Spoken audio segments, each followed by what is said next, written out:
True sonner, nothing but true sonner.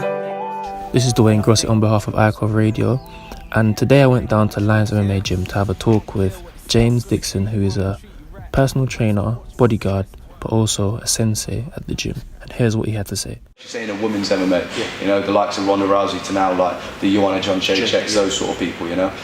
So the sport is getting harder and harder, and to be fair, we are getting paid a little bit more boxing style money, but it's still nowhere near the level, you know. But one day for sure. What do you think about someone like Conor McGregor? Because he brings with the controversy, but at the same time he's bringing a lot of money for the sport. Exactly, yeah. So yeah, I'm a massive fan. Anybody, even say the Aaron Chalmers, the guy from Geordie Shore, anybody that's coming over to the sport and is bringing new fans, new following, is helping me out and helping other fighters out, helping gyms out, you know, because more people see the sport, more people want to train, want to fight, they want to pay me more, etc., you know. So, although there's some I dislike, like I'm not a huge fan of Aaron Chalmers, but say Conor McGregor, huge fan. I think I love him. He is a little bit controversial, but he wouldn't be in the position he is currently in if it wasn't for the controversy. So do you think he's good for the sport? Because some will say he's in it for the money, not for the love of the sport, like everyone else. Yes, yeah, I would say it's good. I would personally say it's good. I think he started the sport for good reasons, but you know, money's a very evil thing. You know, I think it changes a lot of people. So you start getting that sort of Conor McGregor, that Mayweather money, man. I can't think of anybody on the planet that ain't going to change, you know. So it's just one of those things, you know. He got into it for the love of the game. He might not be in it anymore for the love, but he's still good regardless. Okay. And lastly, who would you say is your favourite fighter, whether it's UFC or outside of UFC? TJ Dillashaw, without a doubt. I love the way he moves. I love the growth from when you see him on the Ultimate Fighter being like a strict wrestler to now the adaptation. You know, he's brought on Dwayne Ludwig, and I truly believe his striking is some of the best throughout the you know all the MMA divisions. I disagree. I like him, but I don't really like him. Really? I like No Love. I love Cody better. Oh, you're a Cody man. Yeah, I like Cody man. See, I feel the thing with Cody is he's very one-dimensional. Yeah. He's great with timing and he's great with his counter boxing, but that's about it. And then you look like a TJ Dillashaw. He's got great offensive wrestling, great offensive jiu-jitsu, and he's got such a complex, diverse game. You know, he can kick, he can box, and he presents some beautiful angles that I really think he's truly mastered. Do you think it's kind of fair that he's going up to DJ Demetrius Johnson, because he is smaller? Yes. He can break that streak. No, as long as he makes the weight, you know, as long as he cuts the weight, makes the 125, I think it's a fair fight. You know, it is what it is. I think it's going to be a great fight. I don't know who would truly win, because obviously TJ relies massively, and I'm very biased towards it, but he relies massively on angles. And to try and get those sort of angles on a smaller, more mobile opponent might be very, very tricky, you know. So it'll be a very interesting fight. Because I personally think Dillashaw will win that, because that's the whole reason why Demetrius went down anyways, because he's so small, he couldn't... They basically bullied him, basically. Yeah, for sure. Obviously, size and strength has a big advantage in the MMA world because of the wrestling and the jiu-jitsu. But I think, you know, if he makes a 125, they're relatively around the same weight. He might have a size advantage, but it's not going to be too much. So I think it'll be a great fight. And I think, to be fair, talking about Demetrius Johnson, his game is evolved so much more now. Like his last fight, a suplex armbar, nobody's ever known of such a move. You know, he's definitely one of the best pound-for-pound fighters. So I think he's the best at the moment. Yeah, exactly. Because John Jones, you know, he keeps messing. Oh, John Jones is the best ever, without that. Because he was the one that got me into it. Because when he was younger, we kind of basically have the same body tone at the moment right now. So that's why I kind of got into it. But he's letting me down, man. Yeah, you know. Same sort of thing, fame and fortune, it gets the better of many people. I like to think, you know, like most fighters, because I've met so many fighters over my time and none of them have really been dicks, you know, they've all been friendly people. Yeah, you got two that fight here, that train here, isn't it? Yes, so we've got Andre Winner and Jimmy Warley in terms of MMA. Jimmy Warley is currently in the UFC. Andre Winner is actually in the Ultimate Fighter UK vs USA, and he's a runner-up.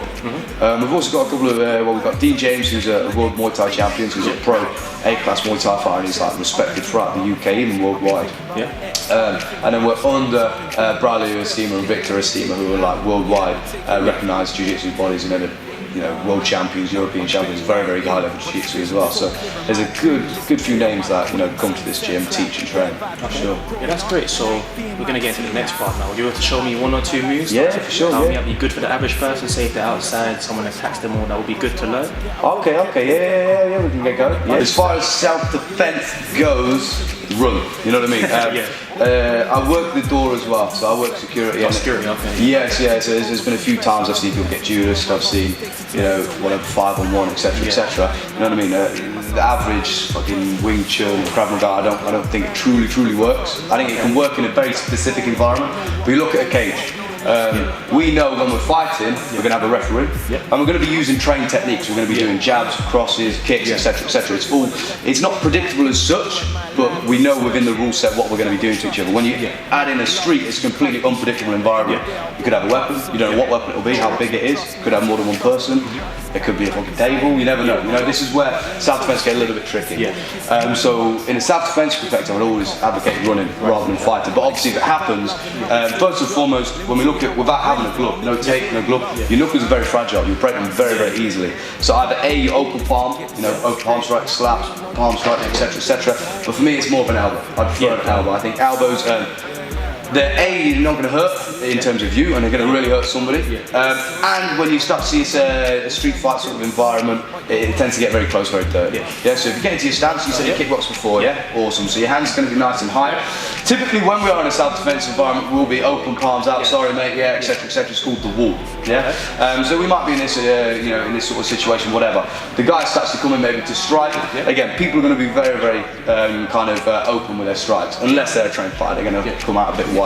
All I want you to do is match me as I come in. So you're going to step forward to left foot, right foot. You never want to break stance like so. You're going to fall on your ass. As you do this, exactly. As you do this, your thumb is going to come to your chest, and you're going to turn over with the blade of the forearm and the blade of the elbow. So you're going to be doing this. Exactly. Now, you're going to be relaxed at first, but just before impact, you tense the shoulder all throughout this line. Make sure you pivot. What this is doing is rotating your hip and your shoulder. So what you're doing in essence is you're putting weight from your right foot to your lead foot. And weight transfer is power, Power is mass times acceleration. So we're trying to create all our mass from our right side and accelerate it into the pad as quickly as possible. So if I'm coming towards you, exactly. Make sure your left hand as well comes high to the cheekbone, just in case. If you throw an elbow and your hand's low, I might be trained. I throw an elbow, my hand's high, you get cracked, I don't. So step forwards, exactly, high guard, and try and keep eyes on the pad. Exactly. And again, good. Good. And we'll go 3 more. 1, 2. Make sure the elbow's in line with the shoulder, nice and strong. 3, good. Now last thing we'll work is just a right knee. So again, we're in a little bit of a close environment. We might even be in a clinch, so we might be in a bit of a wrestle. We're just going to use our knee now. So again, not a huge fan of kicking on the street, because the guy might have boots, he might lift the leg up, you might hurt your foot, Whereas a knee is a very difficult joint to hurt, it's very powerful, and again, it's a short range attack, which is where we're probably going to be, So when we look at our right knee, you're going to pull your heel to your bum to protrude the hard part of it, And then we look at power. If I just lift the knee to the ceiling, I don't have length on the strike, it's very, very short, and I don't have power. I'm going to push my hips into you, So it's almost like I'm thrusting my hips forwards as my head goes backwards. I'm doing something like so. Make sure your hands change position. If I keep my right shoulder back, the hip is floored. I've got to allow rotation of the hips ever so slightly. So I step forwards with the lead leg, and then I drive that hip into you. There. So if you step forwards, drive your knee. Exactly, that's it, right? And then keeping your hands nice and high, so again, guard, because you might be going for your knee, and I might throw an overhand over the top. So hands high all the time. Exactly, and where we're aiming is just below that chest, so it's where that diaphragm is. The diaphragm controls expanding the lungs, so that's how we breathe. If you can hit the diaphragm and stun that muscle, that's where you get people winded and you can drop them.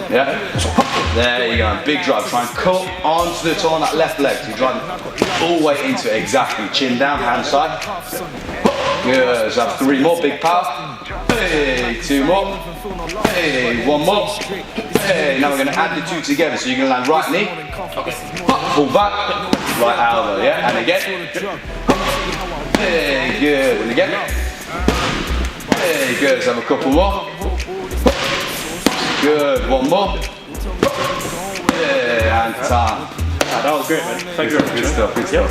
So, if you want to come down to Lions MMA Gym in Coventry, what's the postcode, sorry? So it's CV1 5LS. We're 32 to 52 East Street, I believe. Not too far from the city centre.